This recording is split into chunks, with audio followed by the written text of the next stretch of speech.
Hello there everyone, welcome back to the channel. It's-A-Mii here, and today we are doing another pickups video for the month of March. I mentioned in the last one we were going to have another towards the end of the month, and here we are. Not as many games, I don't think, as last time, but we still have a decent little stack of PS5 stuff. I had a couple Video Games Plus orders come in, I had a limited run order come in, as well as a super rare game, my first time ever ordering from super rare games over in Europe, so that order finally came in, as well as some thrifted finds, and I got a nice little stack here of Switch games that are revised cartridges. I finally jumped on the revised cartridge bandwagon recently with some Pokemon games, as well as a few other things. So that's what we're getting into today. Of course, if you are new here and you enjoy collecting content for both Nintendo Switch, but also PlayStation 5, I would appreciate you subscribing. Let's get into it. Alrighty, folks, welcome back. I hope your day is going well. So, not a lot of new pickups this time around. Honestly, March didn't end up buying that many things that are new. In fact, I didn't get Shadows, I didn't buy Atelier Yumiya, so there really wasn't much like new stuff for me. However, this is the last video I posted last week. I did an unboxing of this bad boy right here, Xenoblade Chronicles X Definitive Edition. Very, very happy to get this in and start playing it. This is my first time playing Xenoblade Chronicles X. Now, I am going to have a review eventually, but I've been so busy recently. Notice the lack of uploads. I've been so busy focusing on main channel with the Switch 2 Direct coming up. I haven't had that much time to upload, not just on here, but also haven't had that much time to play Xenoblade Chronicles X, which makes me feel bad. I already recorded the games I played this month video because I already knew, like, okay, Xenoblade X is going to be the rest of my month. But to give you some early impressions, I've put about 8 hours into the game or so. It's really fun. It's a little weird because I love Xenoblade for the story, first and foremost, the characters and all that. Xenoblade X is not about that. It has a story, pretty bare bones, really cool world. I love Mira and like the lore of all the aliens and stuff and why our characters are even on there in the first place. I love the lore implications here, but the actual story so far is whatever. It's fine, I guess. The gameplay is more just about exploring the world. You have all these nodes you have to like light up and all these like sectors on the map. You have like special challenges or like things you need to find to complete them. It has a really good game flow, like gameplay wise. However, Xenoblade is not a franchise I really play for the gameplay, especially when we talk about the combat, specifically the combat in Xenoblade 1. I think the combat in Xenoblade 1 is outright not good. As a huge Monolith Soft and Xenoblade fan, I think Xenoblade 1 not that fun to play, and the combat here is very similar. They have updated a little bit. They have this, I think it's new to this version. There's like a quick recharge option for your arts. It's fun. It's fun. I'm having fun with it. I'm not trying to be negative here, but it is a little weird coming off of 2 and 3, which are my favorite games in the series, going to this, having the gameplay UI where you're scrolling left or right. I think they really mastered it with 2 and 3, where, you know, it's based on the face button, so you're not scrolling left and right. But it's fun. I'm really enjoying it. I just haven't had a ton of time with it yet.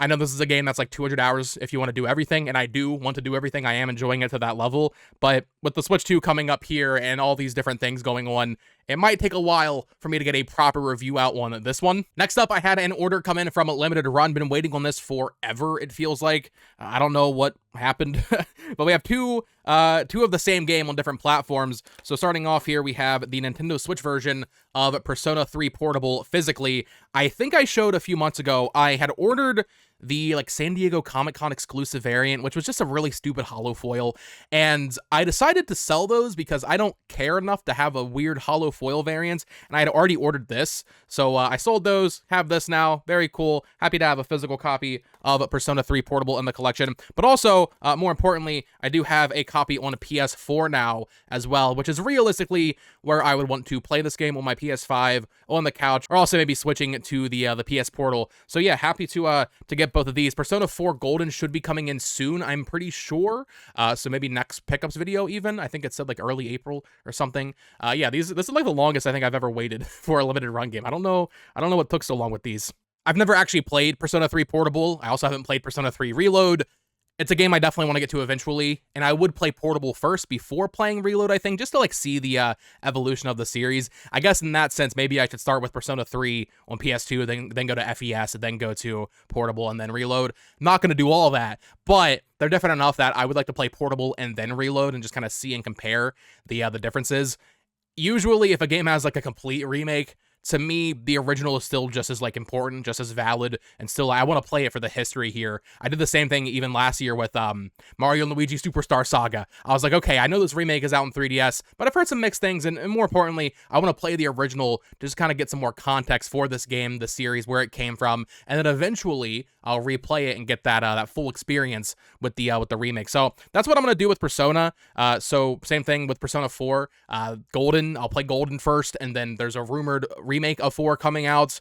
Eventually I'll get there, but we're talking, I mean, probably 10 years from now. Who knows when I will make time for either of those games, especially, I mean, there's so many games coming out, man. I can't keep up with this anymore. But I did also have an order for Switch come in from Super Rare Games. I've never ordered from them before.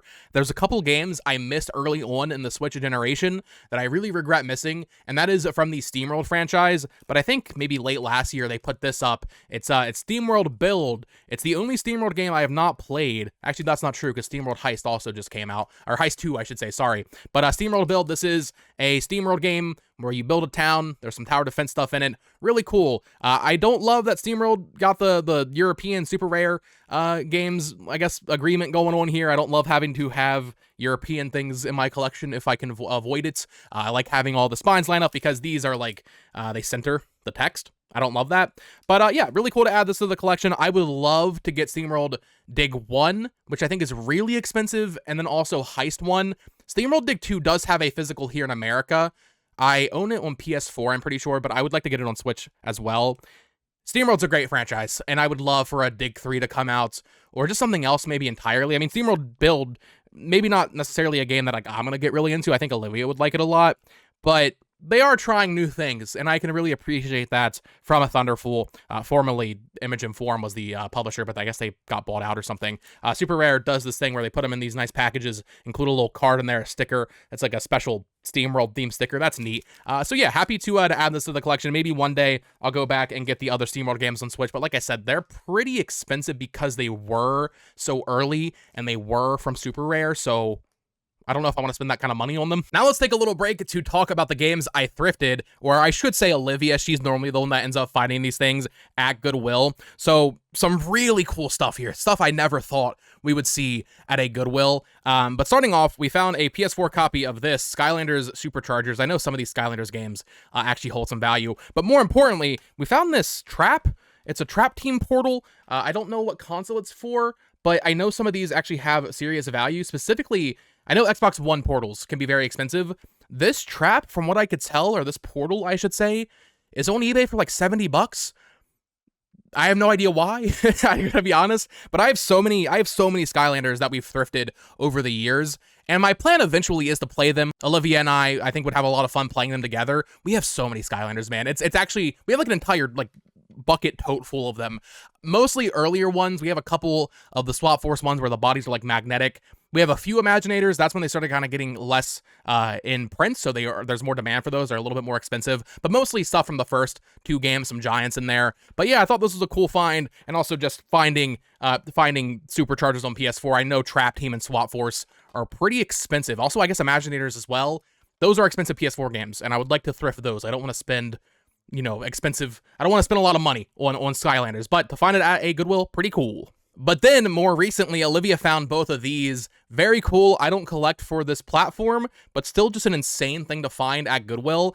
Specifically, one of them very jazzed about. I don't use that word too often, jazz. I'm jazzed about these because we only paid $1 for them each because that's how much the media is at our Goodwill. So first up, we have this TurboGrafx 16 game, Ballistics. I've never heard of this. I was looking into it. I think it's by Psygnosis, who later went on to do Wipeout for PlayStation, as well as some other stuff. But this is one of those like card TurboGrafx games. Ooh, very cool. Very cool to find this.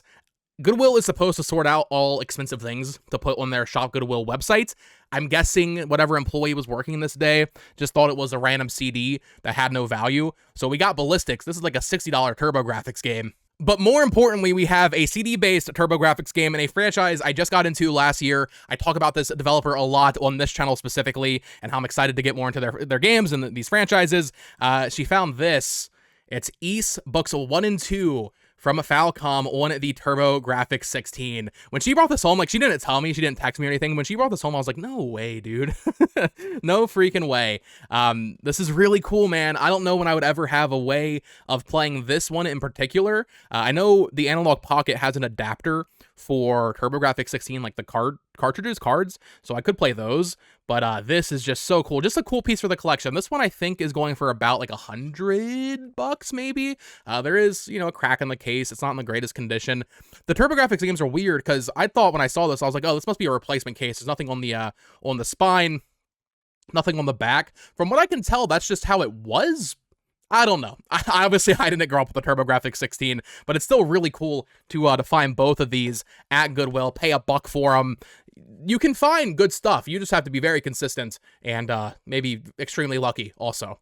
Honestly, I might sell Ballistics because, like, it's really cool, but I have no idea what that game is. I will never play that game realistically. Ys is a franchise I've gotten more into. I played Ys 10. That was my first Ys game last year, so, like, it's a series I want to get more into, and just having Ys 1 and 2 on the TurboGrafx is really cool. Now let's go over some PS5 pickups. Almost all of these, with the exception of 2 Capcom games, were from VGP. VGP, the kings and queens, I suppose, of restocking and reprinting PS5 games, especially a lot of limited run stuff that I just missed because it wasn't until around like mid last year that I was like, okay, I want to start collecting more for PS5. So we have a couple of really cool games here. 2 games from Grasshopper Manufacture. So first up, we have Lollipop Chainsaw Repop. I always thought this game looked interesting. You play as this like cheerleader girl with a chainsaw, killing zombies and other things, I guess. This was a PS3 360 era game that I always thought looked interesting, and they re-released it on PS5 and Switch. I heard the Switch version is really bad. I'm not sure how the PS5 version is. I would hope it's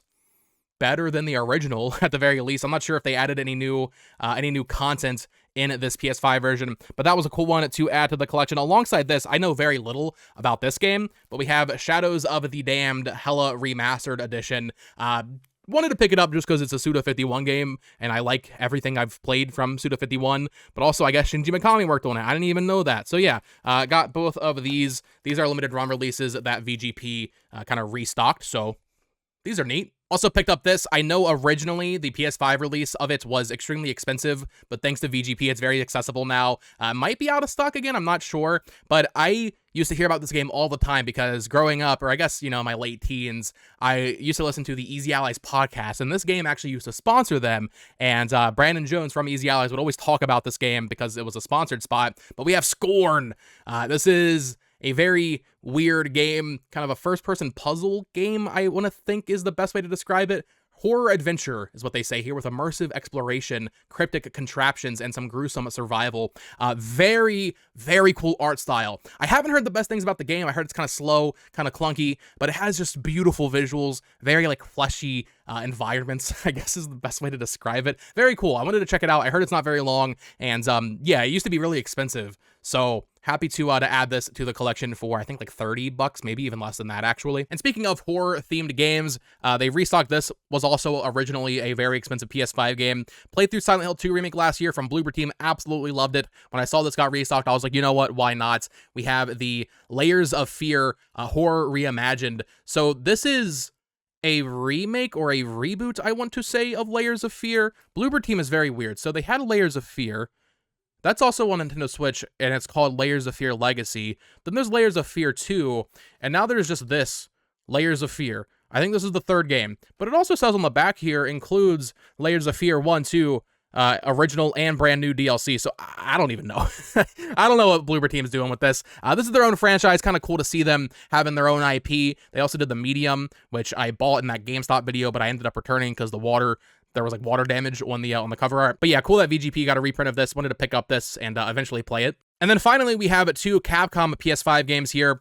This one was on sale, I want to say, for like 25 or 30 on Amazon. It's one I've been wanting to pick up. I played this game a ton with my brother on 360 growing up, but we have Dead Rising Deluxe Remaster from Capcom. This one had an interesting release strategy where it came out digitally first, I think in September of last year, and then the physical came out in November, I want to say.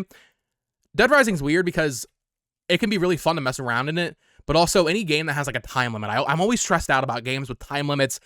The entirety of the game is basically an escort mission because you have to help all of the different characters in the mall get to certain locations.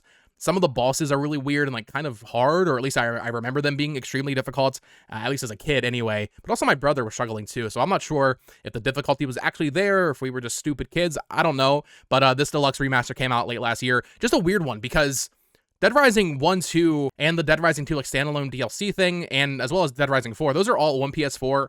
3 seems to be locked to Xbox. I would love if that came over just to have all of them on one platform. But Dead Rising 1 was already playable on PS4, and it still is. I think you can still buy the original version for like $20. This one retails, I think, for 40 or 50. Not sure why they remade it, to be honest. I don't know if this needed a remake, but still cool. Wanted to get it. Going for all the Capcom games on PS5, so eventually it was going to be a no-brainer regardless. And then this next one is a live service Capcom game that I may be one of few people that actually played and beat and really enjoyed. I really enjoyed playing Its-A-Mii back in the summer of 2023. I played it through Game Pass when I still had my Series X and had a ton of fun with it. I beat it. I put like 30 or 40 hours into Its-A-Mii. I can't imagine that many people can really say the same thing, but this is basically a PvPvE game where you have your team. I can't remember if it's 3 players or 4 players. I think it's 4. But you have your team, you fight hordes of dinosaurs, and then it all kind of comes to a head where you end up fighting another team. Basically, both teams are completing objectives like clear out this many dinosaurs, do this, do that, and then eventually at the end of the map, you end up fighting each other. Very fun gameplay. It's unfortunate that a game like this is going to come out and eventually just never be playable again because the servers will eventually go down. I didn't play it much after launch. I know they did some crossover content with like Street Fighter and Monster Hunter, I want to say, but I had a lot of fun with it on Xbox, playing it through Game Pass, and I wanted to pick it up on PS5. However, very annoying, so I bought it on eBay, and the person who shipped it did not ship it well. I don't know if you can tell. The case is broken in the seal. Not a huge deal, but to be honest, I'm not going to open it or play it because I already played it on Xbox. I just wanted to have it for the collection, a physical representation of a game I did really enjoy. And I was going to return it, and I tried to return it, but they just never sent me a return label. They said they sent it by mail, which I've never had happen. They were like, yeah, we sent the return label in the mail. And then eventually the return just closed, and I contacted eBay support, and they were like, yeah, all of the decision's final. So I was like, okay, I guess. I don't, it doesn't really matter. It's just a tiny little crack in there. So basically, if you can't see, it's the plastic of the case itself is broken. So I don't know. It's not a huge deal, but I tried to return it, couldn't return it. A little annoying, but still cool to have Its-A-Mii in the collection. Similarly, I do want to get a copy of Concord because I am one of few people that actually enjoyed Concord. Next up, little intermission here from all the games. This is a magazine I've been getting for years at this point, probably since like 2015, 2016. And I was like, wait a minute, I don't show these in pickups videos. Why not go ahead and show them in pickups videos? Just give them a shout out. Not sponsored or anything, but I got my new issue of Nintendo Force in the mail here.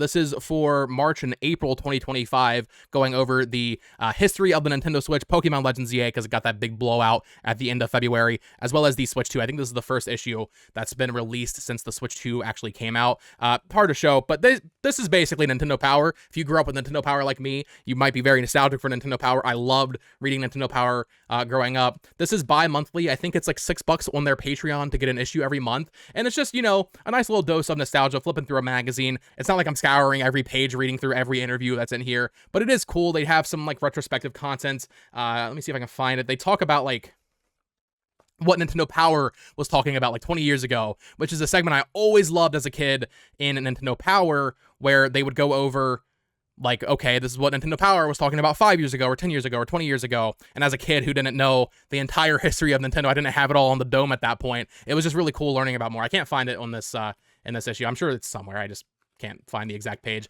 But yeah, super cool. If you like physical print magazine media, definitely recommend Nintendo Force. They do a great job kind of harnessing that Nintendo Power energy that I so sorely miss. Next up, I have a couple of random Wii and DS games. I don't think I've shown these in videos, but to be honest, the way I record these, I have a big document of like pickups, and some things get left behind. I don't think I've shown these in past videos, but maybe I did. I'm sorry if I'm repeating myself here, but picked up a copy of Sin and Punishment: Star Successor for the Nintendo Wii.